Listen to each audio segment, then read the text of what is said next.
मागच्या भागात आपण पाहिलं की भारतीय मंदिरं ही फक्त दगडांच्या इमारती नव्हत्या.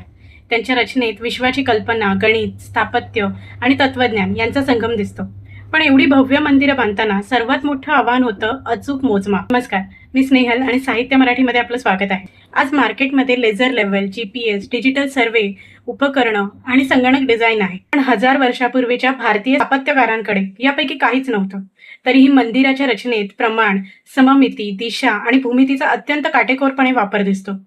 यामागे शिल्पशास्त्र, वास्तुशास्त्र आणि स्थापत्य परंपरेत विकसित झालेल्या मापन पद्धती होत्या. अंगुल, हस्त, दंड यांसारखी मापनाची एककं वापरली जात होती. मंदिराचा आराखडा ठराविक प्रमाणांनुसारच आखला जात असे. यातील एक महत्वाची संकल्पना म्हणजे वास्तुपुरुष मंडल. मंदिराच्या भूमीचा आराखडा चौकोनी विभागांमध्ये मांडला जात असे.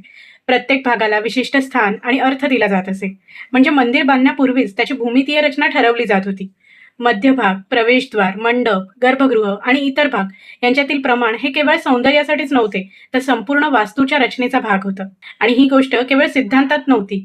गुजरातमधील मोढेरा सूर्य मंदिर, तंजावरचं बृहदेश्वर मंदिर, ओडिशातलं कोणार्क मंदिर यांसारख्या वास्तूंमध्ये दिशा नियोजन, अक्षीय रचना आणि प्रमाणबद्ध स्थापत्याची वेगवेगळी उदाहरणं दिसतात.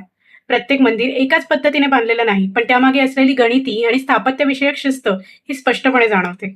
पण इथे एक मोठा प्रश्न आहे. एवढे प्रचंड दगड उंचावर नेले कसे? आज क्रेन शिवाय एखादा मोठा दगड हलवणं देखील कठीण आहे.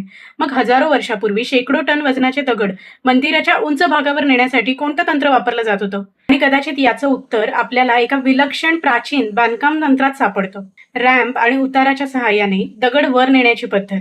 भारतीय स्थापत्यकारांनी दगड, गणित आणि भूमितीच्या सहाय्याने अशा वास्तू उभ्या केल्या, ज्या शेकडो वर्षानंतरही आपल्याला आश्चर्यचकित करतात. पण भारताचा इतिहास फक्त दगडात कोरलेल्या वास्तूंचा नाही, तो माणसाच्या मनातील संघर्षाचाही आहे. हजारो वर्षापूर्वी भारताच्या एका युद्धभूमीवर लाखो योद्धे उभे होते. समोर आपलेच नातेवाईक, गुरु, मित्र होते. युद्ध सुरू होण्याच्या अगदी आधी एका योद्ध्याने आपलं धनुष्यच खाली ठेवलं, कारण त्याला बाहेरच्या शत्रूशी नाही, तर स्वतःच्या मनाशी युद्ध करावं लागत होतं. तो योद्धा कोण होता? त्याने युद्धभूमीवर धनुष्य का खाली ठेवलं? आणि त्यानंतर त्याला श्रीकृष्णाने सांगितलेला तो संवाद आज जवळपास 2000 वर्षानंतरही जगभर वाचला जातो. तो योद्धा होता अर्जुन. आणि त्या युद्धभूमीवर सुरू झालेला संवाद म्हणजे भगवद्गीता. याच इतिहासासह भेटूया पुढच्या भागात. तोपर्यंत साहित्य मराठीला फॉलो करायला विसरू नका.